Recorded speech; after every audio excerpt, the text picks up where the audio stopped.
Hello and welcome to Basin Safety Monthly Safety Trainings. This is your safety instructor, Jonathan Greiner, and this month, December 2022, we're going to be covering Hazcom, GHS, NORM and TeNORM, and Benzene awareness safety. Policies, procedures, risk analysis, PPE, the whole nine. So with that, let's get this safety started. Alright, so we're going to go ahead and kick this off with Hazcom. And we have a few session objectives here. This also entails globally harmonized systems, otherwise known as GHS, and Hazcom is hazardous communication, specifically involving chemicals. So we have, as I mentioned, a few different objectives. Number one is learning what Hazcom is, then learning how to protect ourselves from hazardous chemicals, know how to use the ERG or Emergency Response Guide. I guess I put guide. I didn't need to put guide there, but I guess it does fit. But yes, it is a guide. Objective 4, know how to use the SDS. We're going to go through that pretty briefly. But again, since 2014, the GHS system is kind of made this a little bit more seamless. And objective number 5, understand you have the right to know about what hazardous chemicals are in your workplace and how to protect yourself. So, we can't be like, hey, I need you to mix these two chemicals, no labels, in the back room, close the door, no ventilation, go ahead and mix those up without a mask and don't worry about it, you'll be fine. That's kind of a no-go when it comes to dealing with chemicals. You definitely want to know what you're working with, what it can do to you, etc. So Hazcom, and again hazardous communication, is the communication of chemical or toxic substances to employees that work with them, plain and simple. Obviously, in industrial processes, there's a lot of chemicals out there that we have to use to, either manipulate a chemical or as a part of a process, thin a chemical, thicken a chemical, change the chemical composition, etc., which is fine. However, as an employee or somebody that's involved in that process, you have to know what those chemicals are and how they could potentially affect you. So these substances can obviously have a negative effect on the human immunosystem.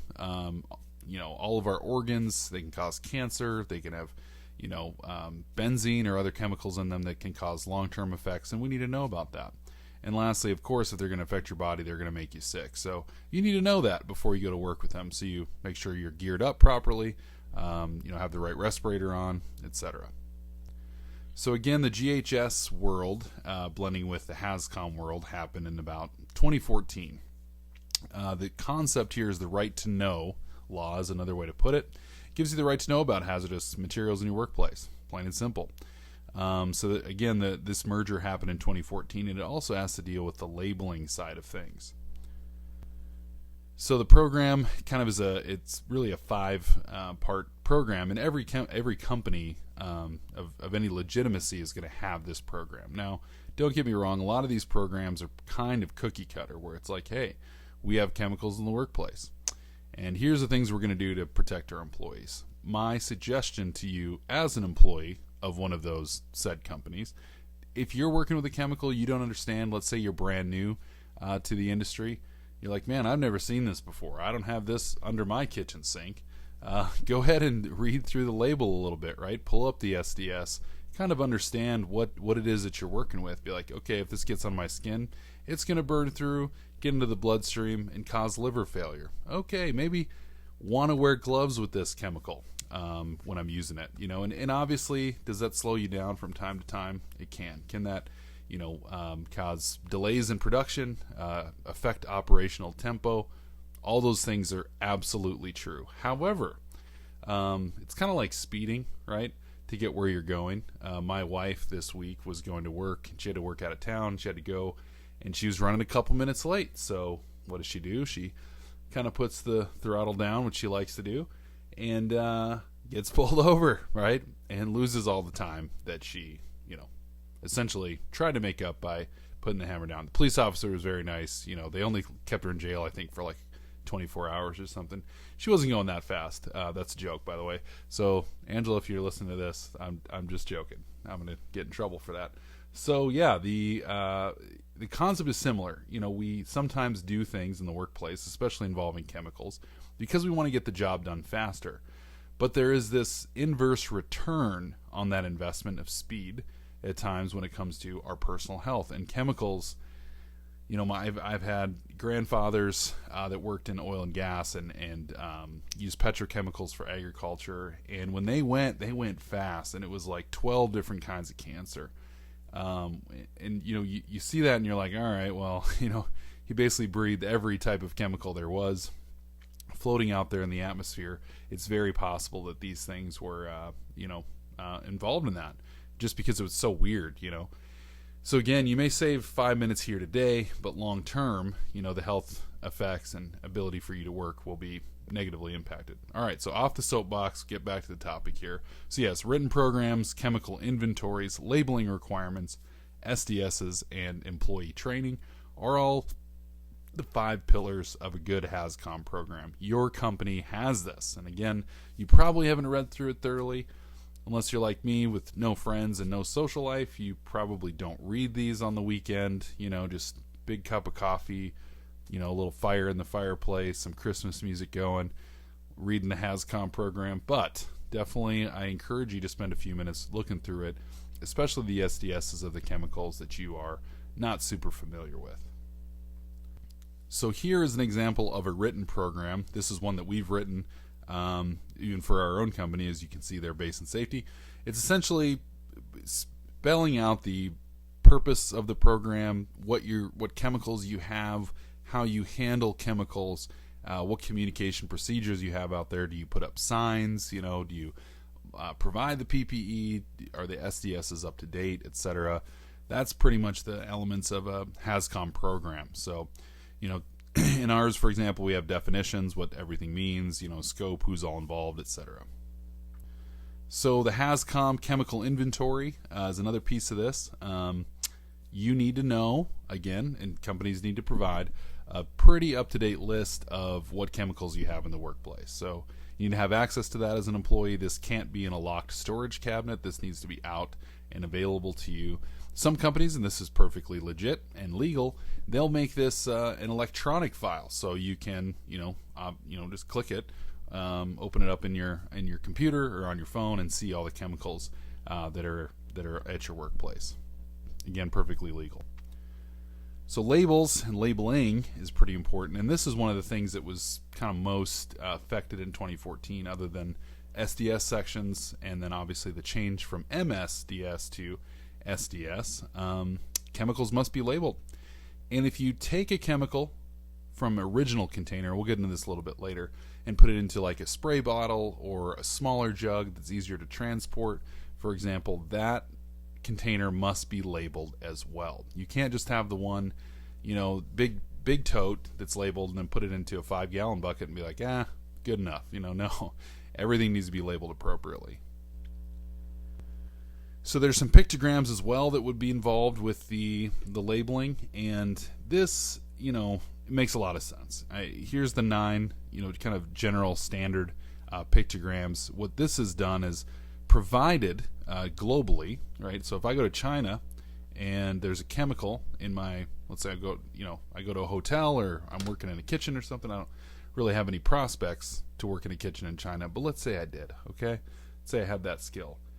I go there and there's this chemical, all in Chinese, and I don't read Chinese, so I don't know how I got this job, but there's a tote of chemicals there, and I see, for example, the explosive and the flammable and the toxic pictograms there. I probably know not to put that in the food, like that is not a chemical that goes in the food. Chemicals don't go in food anyway, but you get the gist of what I'm saying. The pictures will tell me what the hazard is of that chemical very quickly without me having to actually read what that chemical is. And again, that's the GHS, or globally harmonized portion of this. All right. Continuing on. Now, again, if you have friends, you're probably not doing this on the weekend, but OSHA has a fantastic quick card, they call it. It's like a 1-page card. You can print this out, put it in your wallet next to the pictures of your kids, which I'm sure you've already done. I'm probably just preaching to the choir here, but yeah, the OSHA, the government, has kind of put this together to make it very quick and easy for us to understand what's required. So if you're a supervisor and you're like, all right, yes, I am responsible for my workers. How do I make OSHA, GHS, Hazcom stuff simple? This quick card, you can just type this in, OSHA quick card chemicals, Hazcom, right, then very easily you will have a one-page document that explains everything you need to do. Alternative labels out there, outside of just what typically you have to do with the warning statements and the precautionary statements and obviously the name of the chemical, are the 704 label. You see these a lot. This is really designed for two purposes, not just employees that are working around it, but the public or emergency responders, right? So if an emergency responder is involved in a fire, or there's a chemical spilled somewhere and there's people down, they can quickly look and say, okay, this chemical is super flammable, and it's extremely dangerous to my health. I probably should make sure I have the right, equipment and materials before I go in there and try to help people.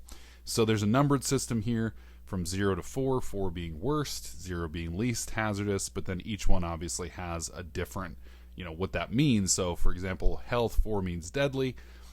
With fire, which is the red one, 4 means the flash point is below room temperature, or 73 degrees Fahrenheit. And then you have the white specific hazard, which can be a variety of things, right? Don't use water, it's radioactive, it's an oxidizer, etc. And you may even have multiple things in that white area, depending on what the chemical is. So kind of going on down the 704 quick card deal. This one here is a quick card to essentially how to make these labels, make sure that they're accurate, etc. OSHA wants to make it easy. This shouldn't be a complicated process, like ESG or something, if you're familiar with that, which is very complicated. This is basic. And again, SDSs will have this information, even if you need to label something that you're not sure how to label. The SDS will essentially tell you everything that needs to be on it, as well as the 704 typically. So yep, again, there's a quick card for that.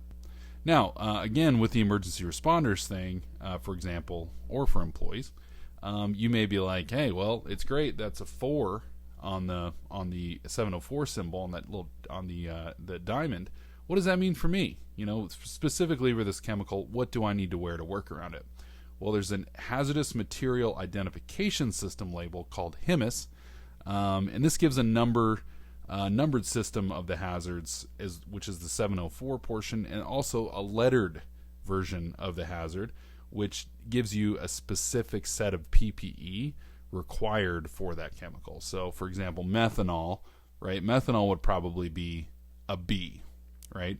Whereas, propane, maybe if you're like working around, like propane floating around, maybe an E.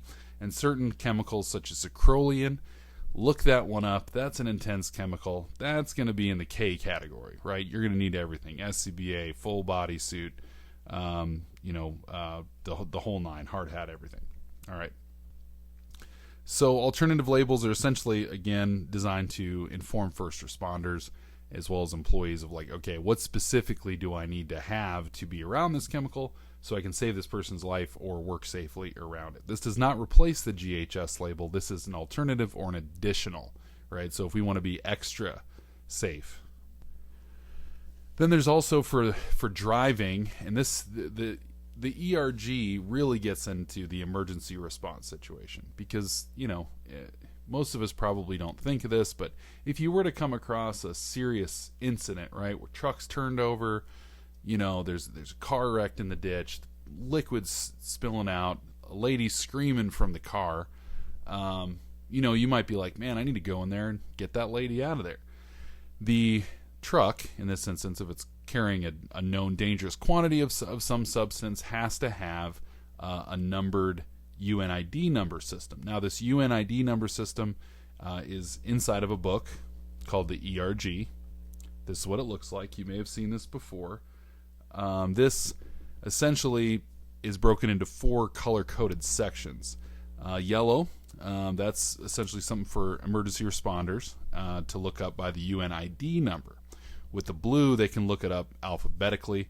With the orange, you can take it essentially so now you'll know the number, you'll know what it is. Then the orange, you look up that chemical name, and it will tell you how to respond effectively.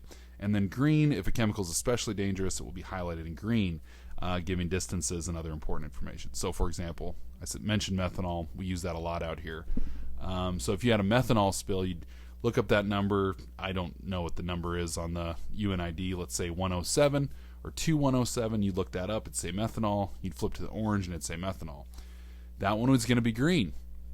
And it's going to say keep people 180 feet away or a half mile away. Ensure adequate ventilation. Do not enter area without, full bodysuit, gas detection, respirator, etc. And so it's a very quick method of determining proper action if there's an incident involving a dangerous chemical. Plain and simple. There's also an app. So here's a screenshot of the one for iOS. They also have one for Android. I'm sure you're not surprised about that. The USD, DOT, and Pipeline Hazardous Material Administration has built this off of the ERG. So that's the PHMSA, also known as PIMSA. It, again, gives very quick ability for people to look up chemicals and find the appropriate responses.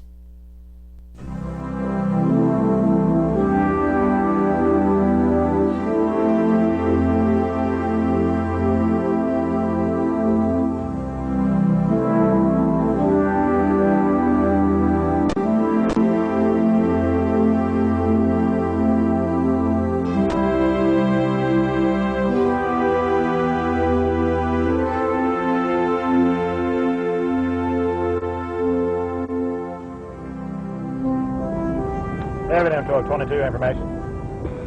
1222, go ahead. Evidence 1222 checking location. This 1050 is at Hicks and Gray Road, is that correct? 1222 Effingham 10-4, that is what the caller advised. 22 10-4.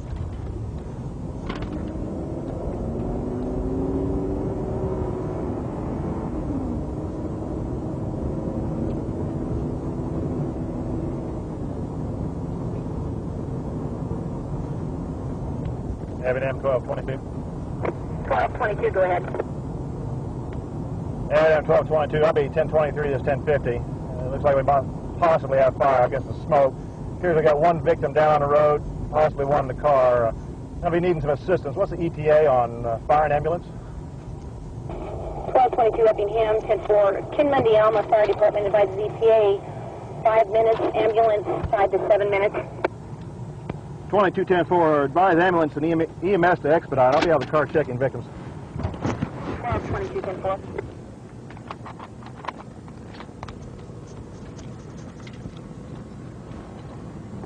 1261 Effingham 1020. Hey, 1261. I'm at South 51, just north of Vernon. Buddy, hey, buddy. 1025 with 1222 at Hicks and Gray Road We got to assist with 1055. All fire out.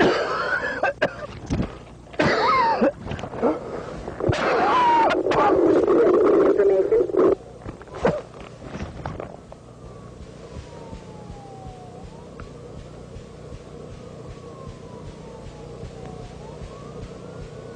$12.22.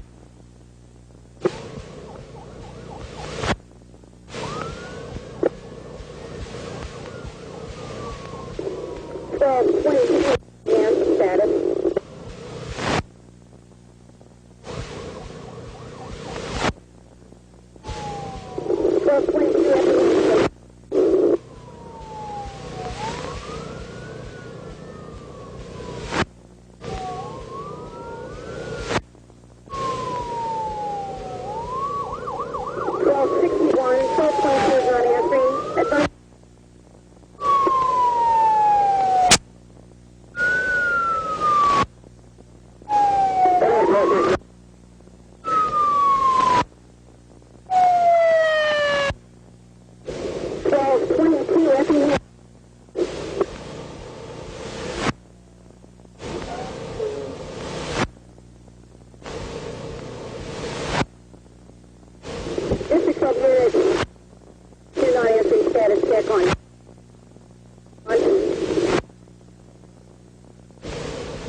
Hasten in the car, it's still conscious and breathing. Okay, let's get the guy out of here. Ready? Right over. 1, 2, 3, lock!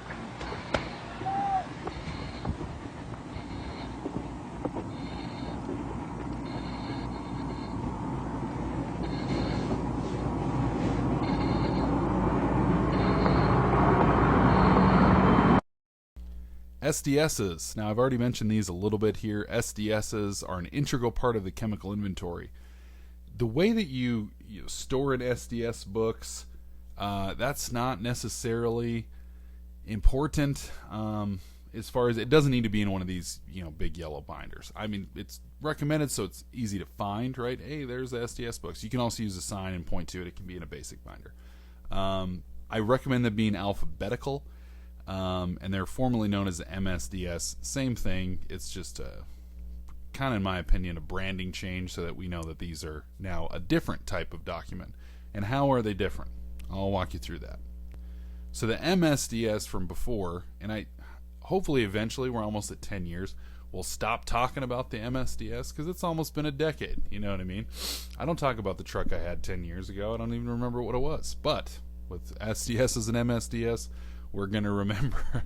maybe it's just a memorial thing. Like we just put it to bed and we just loved it so much that we just got to keep talking about it. But the difference between the MSDS and SDS specifically is it mandated that 16 specific sections be in the book, because in some cases, or in each sheet, because in the past they'd be like, someone would make an SDS or an MSDS, they just not have firefighting measures in there, right? So you'd flip it open, something's on fire, and it just doesn't tell you what to do.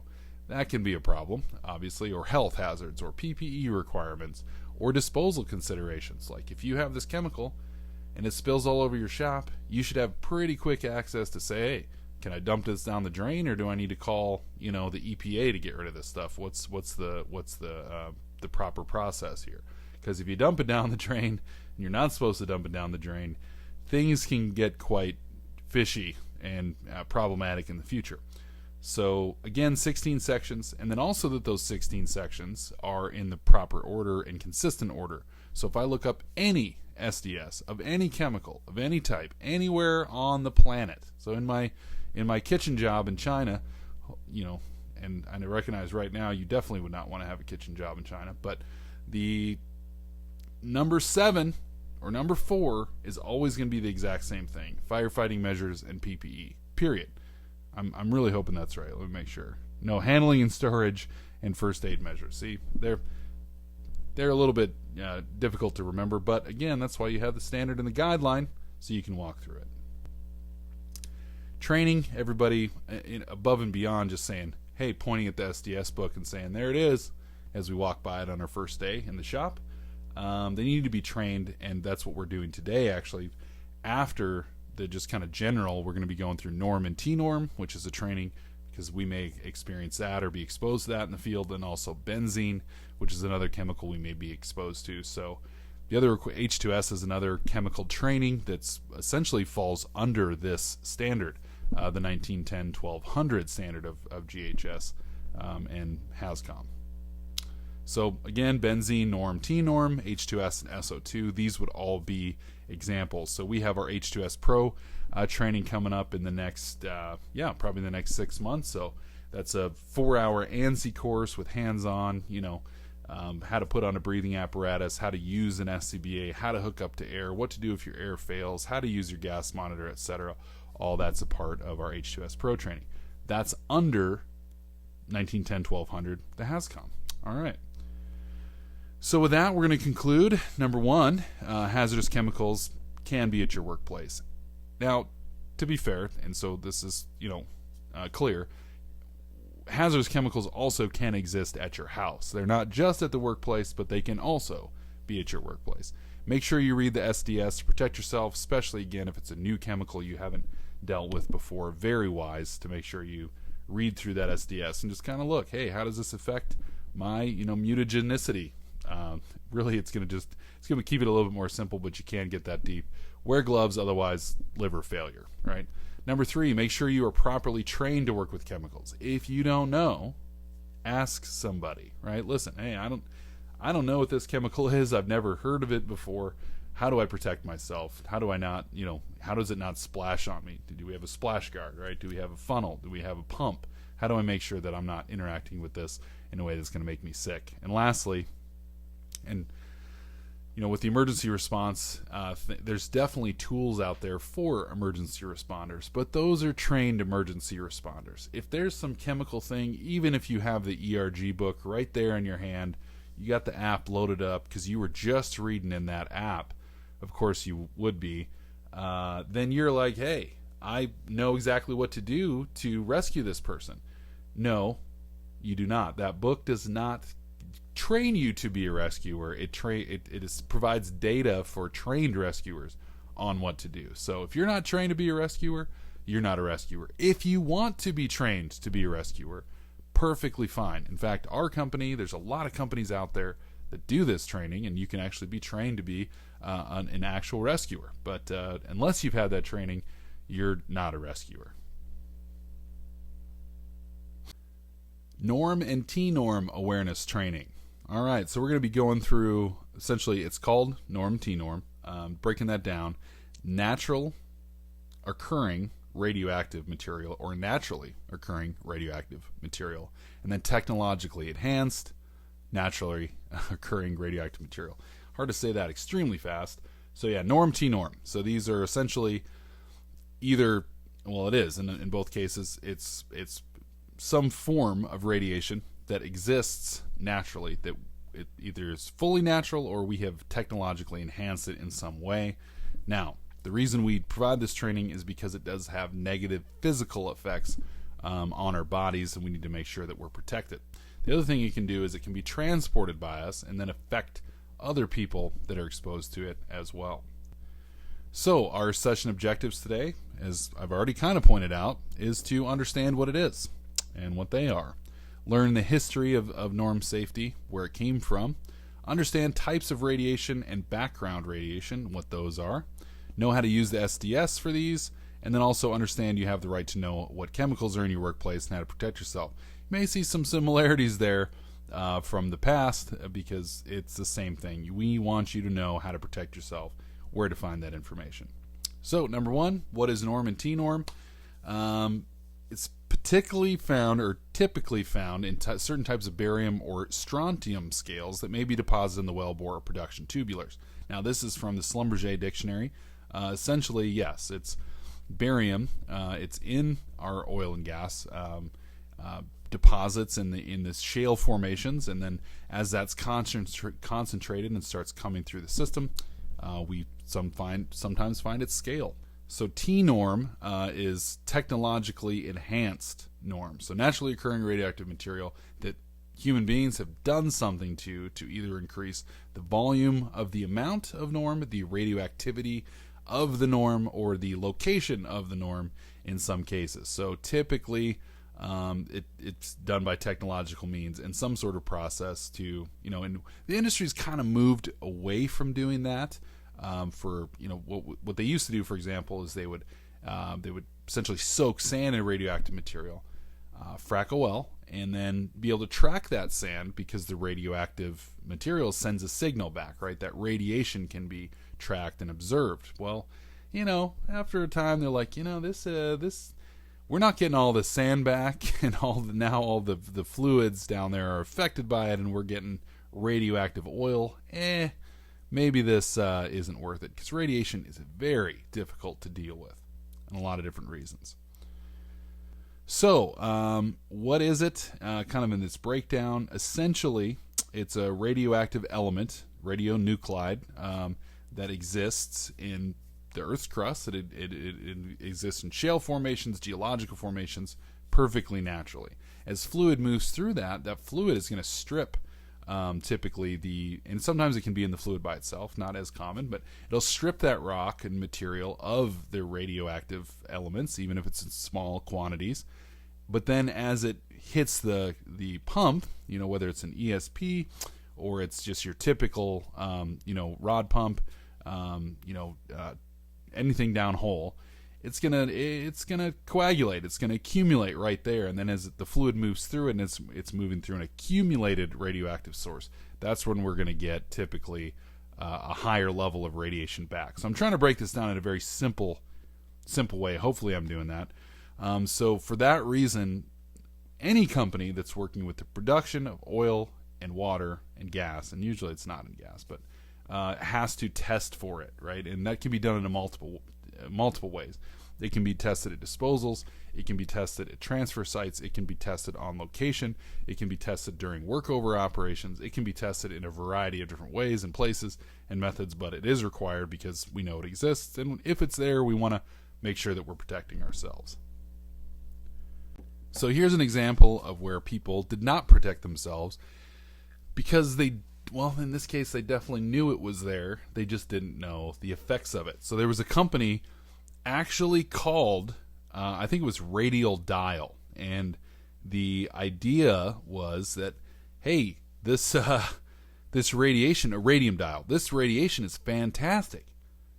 We put it on the watch face, and it glows in the dark.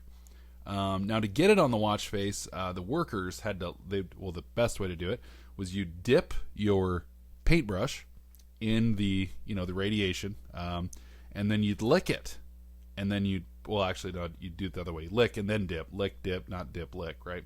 So lick, dip, paint the watch face, fantastic. Well, over years, they found that these workers were getting jaw cancer, and they were getting anemia, they were getting all kinds of issues in their bones, they were falling out, they'd get sick at work, they'd have to go home, they'd die a week later. And there were hundreds of workers affected by this. And then they're like, wait a second, radium specifically, it's very cool, but we probably shouldn't be licking it and putting it in gum and soda and all kinds of different things that they used to do. And that's kind of how they found out, was actually through the radium girls, as they call them. There's actually a Netflix, it's Amazon Prime show about this story, but this is kind of where the knowledge of the fact that radium and workforce practices can make people really, really sick started here in 1925. So there are different types of radiation. There's non-ionizing and ionizing. Ionizing is the more dangerous. Non-ionizing is radiation that does not have sufficient energy to dislodge orbital electrons. Now, I am not a nuclear scientist. I know it's probably hard to believe, but I'm not actually, believe it or not. So microwaves, ultraviolet light, lasers, radio waves, infrared light, and radar. Now these things do not dislodge anything. Essentially, it's radiation, but it doesn't do anything other than have maybe a surface impact. Ionizing radiation can dislodge orbital electrons. So alpha, beta, gamma, X-rays, neutrons, etc. What this has the ability to do is that as it passes through stuff, it messes with it, right? It's changing the electron inside of the atom and messing with it. Now, you can probably ascertain from that as these move into your bones or through your tissue or into your cartilage or your brain, dislodging electrons in those key functional parts of your body have a damaging effect. Pretty straightforward. So yes, NORM and TeNORM can happen. Why does it affect you? There's literally electrons moving into your body, dislodging stuff, and staying there, right? So that radiation will stay in your body, and it has a half-life of hundreds or thousands of years. So it's going to be in your body for the rest of your life. It does not go away. It doesn't go through your liver and get filtered out. None of that. It's just there. So that's kind of what happens. There is a background radiation, period. There's a certain number, depending on where you're at. So the lower you are to the Earth's surface, the less background radiation you're going to experience. So near the sea, it's much lower. As you get higher, it's much higher. So I don't know if that's the atmosphere kind of holding it back or what. I'm also not an atmospheric scientist, meteorologist, or any such thing at all. So I'm not exactly sure how this happens. But yes, the higher you go up, the more radiation you're exposed to. So concentrations in our industry, especially in our area, is mostly oil production. Again, it's not usually in the gas, but it will be in the equipment that the gas moves through, and then also a mixed production possibility as well. So this is from the USGS. As we can see, it's an oil and gas period. It's just part of the process. As I mentioned, there is a half-life, and again, these are comparative to the age of the Earth. So we're not dealing, like 10 years or 5 years, I'll be fine. Half-lives are insane. So just kind of keep that in mind. So again, radiation, we've kind of talked about it at the atomic level, but it's generally just energy traveling through space, sunlight, other things, essentially at a low frequency end of the energy spectrum. So it's not like, a bolt of lightning. Type of radiation created by uranium is ionizing. So uranium is kind of one of those well-known type of radiation because it's typically used in weaponry. And then background radiation, as I mentioned, is typically it's here. You walk through a sunflower field, it's there. Most atoms are stable and will never change, but certain atoms are always changing or decaying by a process which that eventually becomes stable as completely different elements. For example, uranium will turn into lead, supposedly after billions of years. So these energy particles change their actual composition over time, which is pretty impressive. As an unstable atom decays, its atomic structure changes, releasing radiation as gamma rays and alpha and beta particles. Essentially, it's a waste product of a changing nucleus. Yeah, it's pretty intense. Don't get me wrong. I'm not like, oh yeah, this makes perfect sense to me. Like, it's a little bit complicated, but essentially, just look at it this way. This is how I look at it. A tire going down the road that's bare, right, will eventually blow, and when it blows, because it's changing, right, the sidewall of the tire is gonna tear, the tread of the tire is gonna tear, and that's gonna cause pieces of rubber to go everywhere. Air that's inside that tire is going to go everywhere. Pieces of metal, as the rim hits the ground, is going to spark and go everywhere. And if you've ever experienced this for yourself, you know what I'm talking about. It's a painful process. So an atom that's changing is releasing stuff, right? Because it's breaking down, and in a similar way as a tire, it's going to release that into the atmosphere or in its general area. It's also traveling. So just like a tire, it's moving forward at some speed, and that's kind of determined by the type of radiation that it is. So it's going to keep moving, right? It does not stop unless it is absorbed by something. And that's where lead is good, because lead will absorb it and hold it into itself. Other barriers can do the same thing, but until it's absorbed, it's just going to keep moving. So in our industry, we've kind of talked a little bit about where this comes from, but it is removed and concentrated incidentally to gas production, usually in the water, though. I mean, yes, it happens in gas, it happens in oil, but it's usually going to be in the fluids, and it's going to be stuck to the pipe. It builds up on pipes, tanks, inside of pipes and tanks, flow lines, wellheads, everywhere. Treaters, a lot of times. Potential exposure to workers and the public is real, and then also flowback material during the completion process, specifically with the sand. That's where we find it a lot of times, is when we're kind of screening out the sand, and then that's where we're going to find it. So I've already kind of went into the atomic level. I'm going to go ahead and bounce past this, so we're not overly smashing it down your throat. It's not super important that you understand, but I do want to make it simple, because I'm kind of a simple person, and the more simple it is, the better it is for me. So here's a really good picture of kind of how this works. So we have alpha, beta, gamma, and neutron radiation. So you'll see this with an A, a weird kind of B, and gamma is a Y, because these are Greek letters, and gamma is Y in Greek. So essentially, alpha radiation is pretty common. This can be stopped by a sheet of paper, right? It can be absorbed by a piece of paper or bounced by a piece of paper. So it doesn't have a very strong presence, and isn't super harmful either.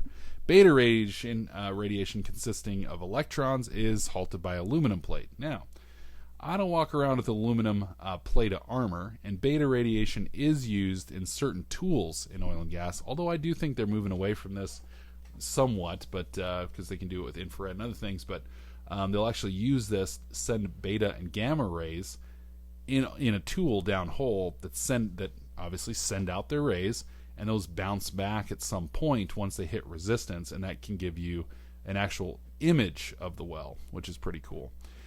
Gamma radiation, consisting of energetic photons, not electrons in this case, is eventually absorbed as it penetrates a dense material, i.e. lead. And then neutron radiation consists of free neutrons, which are blocked using light elements like hydrogen, which slower capture them. Again, that's good for us because hydrogen is everywhere. So neutrons aren't so super dangerous. But beta, gamma rays, as you can see, they again, this is that damaging atomic material moving through space. Beta and gamma is either going to be stopped by aluminum, lead, or some other dense material, such as a radiation suit, which typically has some amount of lead in the fabric. So presence of radiation, there's a lot out there. Cosmic rays are pretty common. Gamma rays in soil and rock, as we mentioned already. Internal sources, now what internal sources means an actual source of it, like a physical source. Inhalation radiation, radon. Now this is depending on, this is why radon's kind of a big deal back in the 80s, etc. They realized that these PCBs aren't good for you. Medical diagnosis and nuclear power fallout, which is kind of interesting. Now, if you look at the nuclear power fallout and how much radiation is in the atmosphere due to that, it's a pretty small number. But this is the breakdown of where we find radiation. So testing and screening for NORM and TeNORM, as you can see here, we have essentially a unit that can be testing. You can put it out there. Typically, these are measuring in REM and MREM. And it's going to give us essentially we calculate that number and kind of get an exposure level and how close and far you need to be, etc. So norm screening surveys are conducted. Essentially, we take our screening tool, we'll take it to a location around pipe, wellhead, whatever, and we're going to test background radiation, and then we're going to test all these other areas inside of the pipe. You can pull out scale, test that specific scale. Put that in a little baggie. I mean, there's a lot of different ways to do this, but essentially it's a little bit like a gas monitor, but it's not a gas monitor. We are not testing gas in the air. We are testing the radiation being emitted at a certain point or source. So training requirements, there's a lot of them. Just note this. If you're going to be working around radiation either as a laborer or as a radiation safety officer, or involved specifically for the intended purpose of dealing with radiation, waste management, etc., there is a litany of training. This is not that training. This is, hey, radiation is out there. It's bad. Don't mess with it. If you find it's out there, get the right equipment and tools and training before you go to work with it. That's what this training is, just so we're on the same page. So there's different roles and descriptions for management and radiation safety officers, supervisors, employees. Essentially, managers and radiation safety officers need to ensure that an area is safe or proper precautions are taken if it's not safe, such as PPE, etc., badging for people, etc. Supervisors also, are kind of watching the job and making sure that the setup parameters for working with NORM are followed. And then employees, your job, if you're out there working around it, is to follow set procedures and make sure you're wearing your badge, make sure you're deconning before you go home or go back to the shop, etc. So that's pretty much the breakdown of the roles dealing with radiation. So here's an example of coal residue that's radioactive inside of an asbestos-lined pipe. You can see the scale. It's kind of the rust color looking stuff, and the residue is the dark stuff at the bottom. So in this case, you can see the tool out there on the left side. We're finding radiation inside of this pipe. Can you see the radiation? No. Can you see the effects or the material where the radioactive material is present? Yes, because we're looking inside of the pipe. Can this move outside of the pipe with the asbestos there? Not easily. That's the dense material that's holding it inside and absorbing it. So, but over time, that's going to be some radioactive asbestos, right? So keep that in mind, that this is a kind of an isolated system, but ultimately, yes, it will be inside of this pipe. So the scale is very common. Again, we salt off, we sand off, etc. And if there's NORM inside of that scale, it's going to be present. So can you flush it? Yes. You can flush it back down whole, which happens typically. If we have to remove piping, we'll test it typically, and then it has to be, there's different ways to kind of wash it out, because yes, if you hit the inside of a pipe with high heat, high water, even an acid or some sort of solvent, it will pull the bits of material where the radiation has embedded itself, and that material, along with its radioactive self, will flush out into a liquid solution, which then we can pump down whole. So yes, that can happen. However, that pipe's still going to be radioactive, just not as radioactive. So again, produced water equipment is very common. It can also be in oil equipment and gas equipment. Propane piping, pumps, filters, a lot of times in filters. If we're pumping water, oil, anything through filters, that filter is going to collect a lot of that NORM and TeNORM, which is just another benefit of it. So here's an example of just your basic production system. Usually not this spread out, but for example, and all of these will have NORM in them: the pumps, the injection wells, the tanks, the separators, the free water knockouts, the treaters, the flow lines in between them. All of these areas will have radiation. Now, typically, the tightest bottleneck in this system will have the highest concentration of radiation, because it does like to accumulate in areas where it's forced backwards.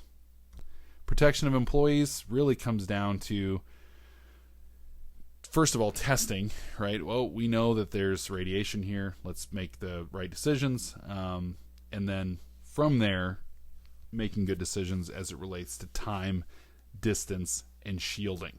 So TDS is the most important kind of acronym in radioactive safety.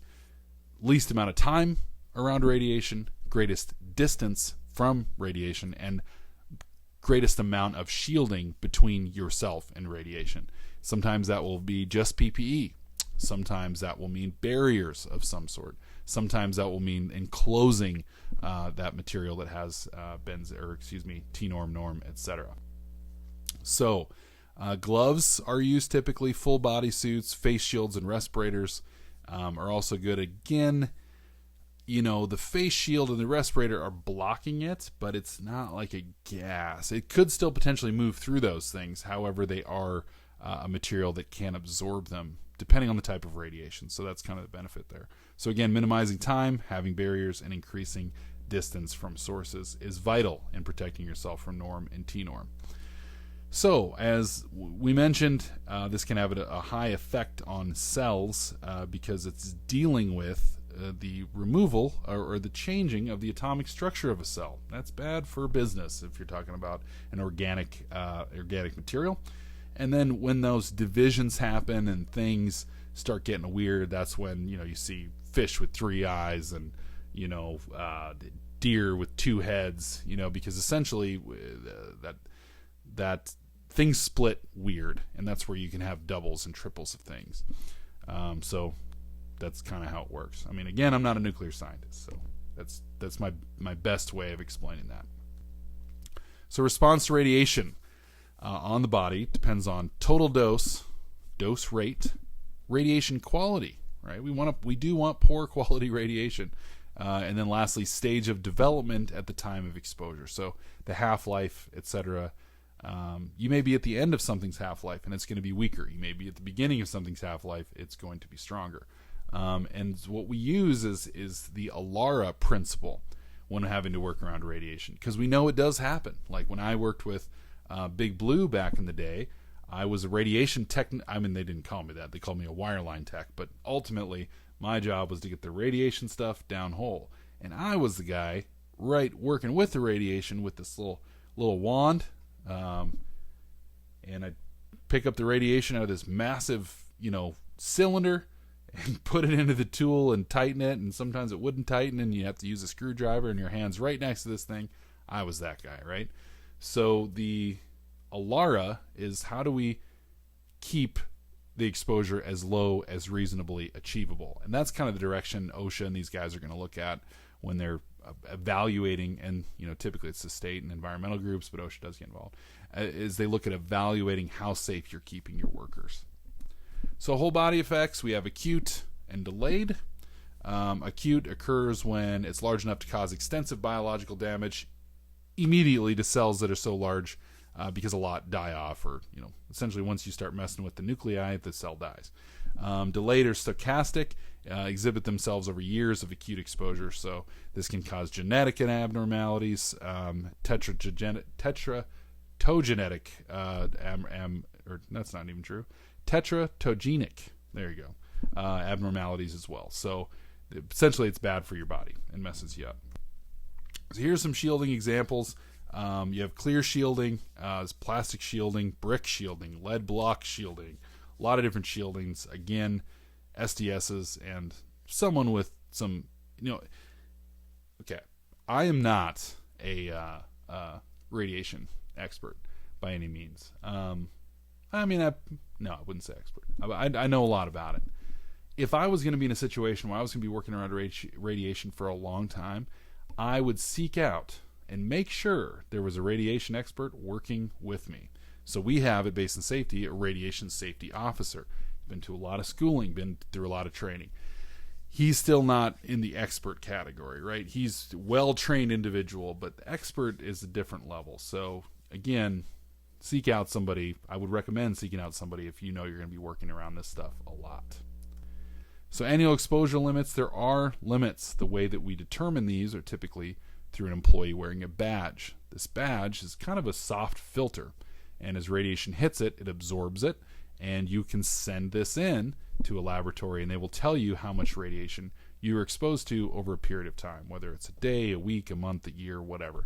Typically we do it monthly so that you can kind of change behaviors if your radiation exposure is spiked. So this is each part of the body, and as you can see, it's just not that much. Now rem and mrem are a function of 1,000, so mrem is 1,000 rem, but it's not that much, because 100 is normal for background, right? So 500 really isn't that much. And you might think that between 100 and 50,000, wow, that's a lot. It is not a lot when you're dealing with direct contact with radioactive material. All right, required signage.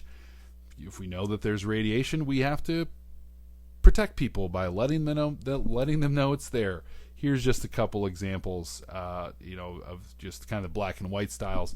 We get a lot more, clever and pretty with them, but typically some sort of yellow and black is what we're going to see. So the public, when it comes to NORM, we just basically, the biggest concern is that, if somebody decides to drive on a location and sees a stack of pipe with some caution tape around it and wants to go scrape off the scale and put it in their Cheerios, that's probably going to happen. No one's probably going to be there to stop them. But we might want to have someone there to stop them. The biggest hazard is not someone coming to a location and putting themselves in harm's way. The biggest hazard is transportation.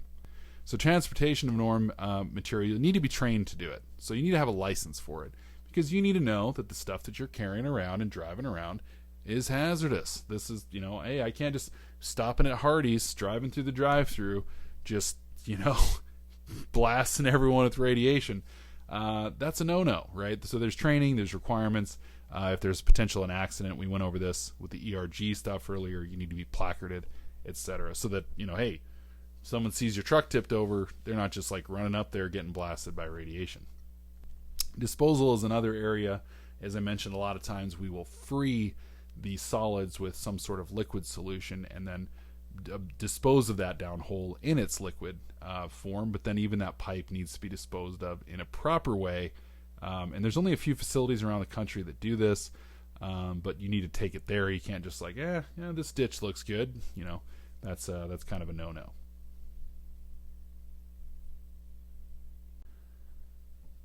Benzene awareness training. So benzene, like other chemicals, can be hazardous to your health. It's not as hazardous as NORM and TeNORM, but it can be, depending on the amount that you're exposed to.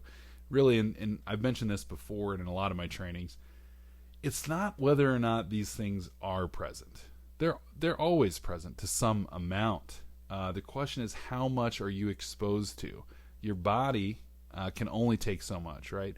Your liver's only so strong. Some of us stronger than others. Your cells are only so strong. Like we're kind of weak, when it really comes down to it. The body can do some impressive things, but at the same time, certain exposures can be extremely harmful. So benzene awareness is a vital part of that, just understanding how this can affect you, the negative aspects of it, and then most importantly, how to protect yourself. So we have a few different objectives here.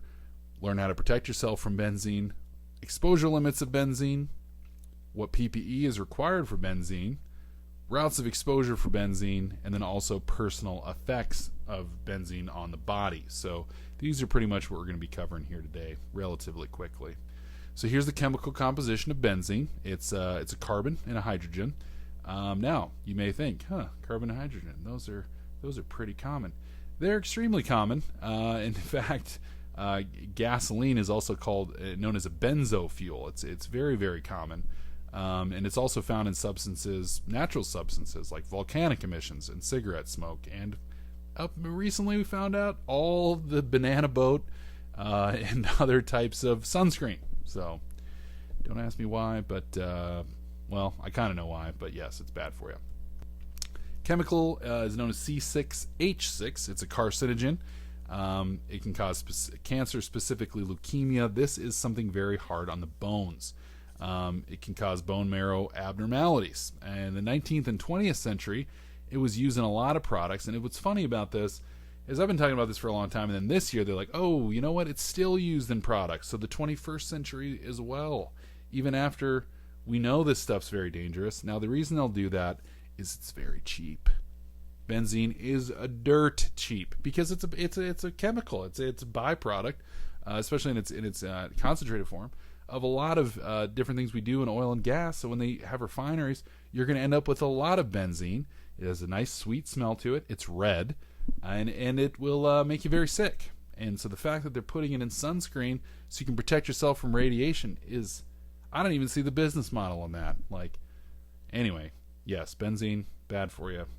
Used to be in products, still in products probably, so keep that in mind. So it is also flammable in certain concentrations. The LEL is 1.8%, which is a very small amount. Typically, for a lot of chemicals, flammable chemicals, it doesn't become flammable until 4% mixed with oxygen. What that means is that you need a lot less of it, and you can have a lot more air, and it's still going to be flammable. It is a very light end on the crude oil spectrum, or the crude oil processing.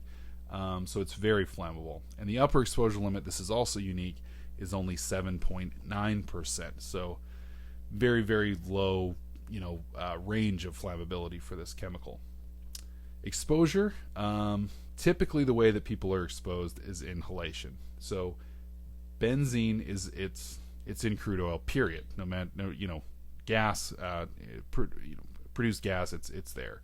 The question is how much, and that can depend on the formation, mostly the formation that it's in, whether or not you're going to have high levels of benzene or not. It can also be absorbed through the skin in fluids, such as produced water and oil that get onto the skin. So keep that in mind as well. And candidly, gasoline and diesel. You're putting gas and diesel in your car, you get it on your skin, you don't think much about it, but there's benzene in there, and that is a carcinogen. So how's it going to affect us? How do we know that we maybe have had benzene exposure? It's tough because there's a lot of things that can cause these symptoms. Blood disorders, headaches, nausea, convulsions, lack of consciousness, and ultimately cancer as well is kind of the long-term acute a symptom that we have had benzene exposure. And again, was it benzene or was it banana boat? I don't know. I guess they're the same thing, but you know what I'm saying. So benzene awareness protection, our PEL is extremely low. So just put it in perspective, H2S is 10 parts per million, benzene is 1 part per million. So it's extremely, extremely low. API recommends that there is no safe exposure limit for benzene, so keep this in mind. For that reason, workers and companies in the oil and gas have to have and follow the benzene awareness plan. If you have not really been like trained in benzene at your workplace, I highly recommend looking this stuff up because it can be super hazardous and you want to make sure you protect yourself. Now, the nice thing about benzene, unlike H2S, is you can be protected with a half mask filter. If you have a half face filter mask, now depending on the concentration, just like any respirator, the half face respirator, but it does protect you. You don't have to wear the full face piece until you hit a certain concentration. So keep that in mind that may need to happen. But for by and large, for the lower levels that most of us are going to see, a half mask respirator would suffice. So also we have to monitor affected workers and maintain documents of exposed workers if and when that happens. So benzene awareness controls, ventilation is key for that. Limiting access to places where they may be exposed to it, train workers that are going to be around it, and also make sure that, this is for any hazardous substance, that they're trained before they go to work with or around it. So communication, kind of going back to the Hazcom style, or Hazcom stuff, signs, warning labels, GHS labels, and SDS sheets all need to be there. So the caution statements here for benzene are cancer hazard, flammable, don't smoke, authorized personnel only, and respirator required. Again, and the concentration levels should be tested and known for everybody.